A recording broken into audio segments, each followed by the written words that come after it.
Hello, so today we're going to be talking about the latest Whitney Houston biopic, I Wanna Dance With Somebody, and ultimately how, you know the saying, a jack of all trades is a master of none? That's kind of how I feel about this film. No, that's a terrible example. But in this film's desire to be this very sanitized version of Houston's life and her story, it serves no one. It doesn't do justice to her.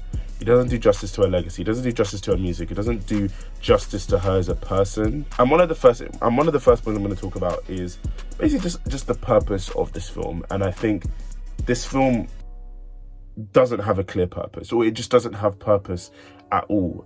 Because when you read up from the filmmakers why they made this film, a lot of times they're talking about how, they wanted to, reclaim certain parts of Whitney Houston's legacy and shine a more positive light on her story. And I agree. I feel like there is a certain level of mockery that Whitney Houston, and particularly when it comes to her drug abuse issues, there's a certain level of mockery and malice that is shown when discussing her. It's very much to, for example, like Tina Turner, how everyone mocks the abuse that she experienced with Ike. But I think the thing is, her life in so many ways is a tragedy. So to refuse to actually look at that and explore that, I think that's incredibly disingenuous. And I think one way this is shown is just by the lack of emotional depth and core in the film. The film doesn't want us to truly get to know Whitney.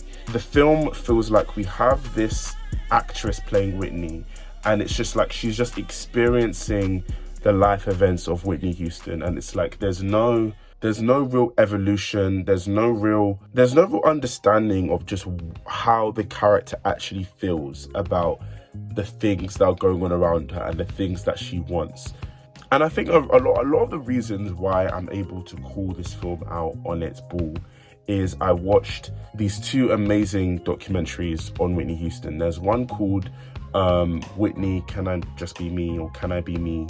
And there's one just called Whitney. And they just take these fascinating approach on Whitney as a human subject, and they just explore her life and what was going through her mind and going on with the people around her. And if you watch those two films, you can kind of come out with the conclusion that even the people around Houston didn't quite understand her. And again, it shows in this film, as again, there's no attempt to actually humanize her and not just have her as this figure experiencing all these great things around her, how there is an inner turmoil and there is this inner struggle that she's experiencing. And one way this is evident is just by certain details that are missing from the film that I think would fill it up a little bit more. Details about how it was really her brothers who introduced her and really enabled her drug addiction, especially on her tours and things like that. How Cece was also very, very against her relationship with Robin. And how Clive Davis, when I saw produced by Clive Davis, I said, what is going on here? This man was so adamant on her being whitewashed and being presented in a way that would appeal to the white masses. So that's why it's interesting and the film doesn't really do anything with it really, because it doesn't really look at, I'm Your Baby Tonight and Waiting to Exhale. But this whole conversation of how, in Whitney's early career, she was viewed as white, an Oreo, a sellout. But it's like, this was a consequence of the actions of the people around her. And again, whether they refuse to own up to the things that they did. And Clive Davis, that man, he's not, as the film shows, he basically says he's not interested in getting involved in the lives of his artists, but a lot of the things that happened in Whitney's life can be attributed to just a lack of duty of care, but particularly from him. And yeah, it's systemic failure which really resulted in Whitney Houston's death. There were so many people in the film. Again, it like kind of touches on it when it's talking about like how her father was seeping money off her and stuff like that, but it's like, he was not the only one. And the fact that the film avoids details like that, it doesn't allow the audience to better understand Whitney as a human being. Because again, like I said, I don't think the people around her also truly understood her. And I don't think that's something that they're willing to hold themselves account to publicly. I think in the documentary, you see that some people are. Again, go watch those are amazing. But even when to this day, you're part of an estate that's still making money and you're still on payroll, that's not gonna be a priority to you to take accountability, is it? And that's what, again, this whole film just feels like a missed opportunity to make Whitney a three-dimensional character, something she so longed for in the press, and you see it in the different attempts in her life to. Sorry, I shouldn't have done that.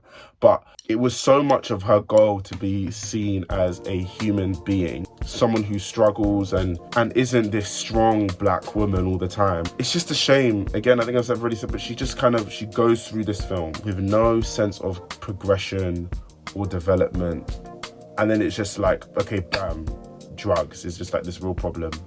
And then she dies.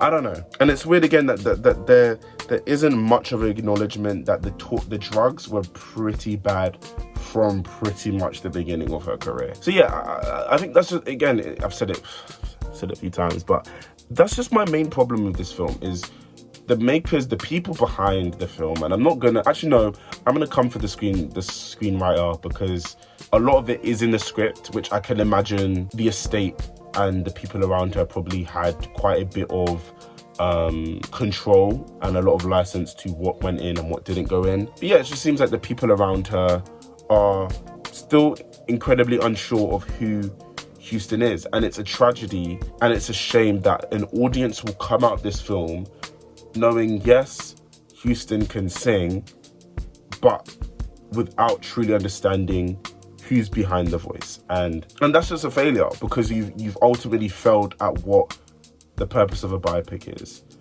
I could potentially have a video with like a script that's kind of already written, but we'll see, because I'm still like very close, not very close, but like I'm like 70% done with the final part of my Janet Jackson series, and I've got some other videos I want to do. But I'm trying not to kill myself.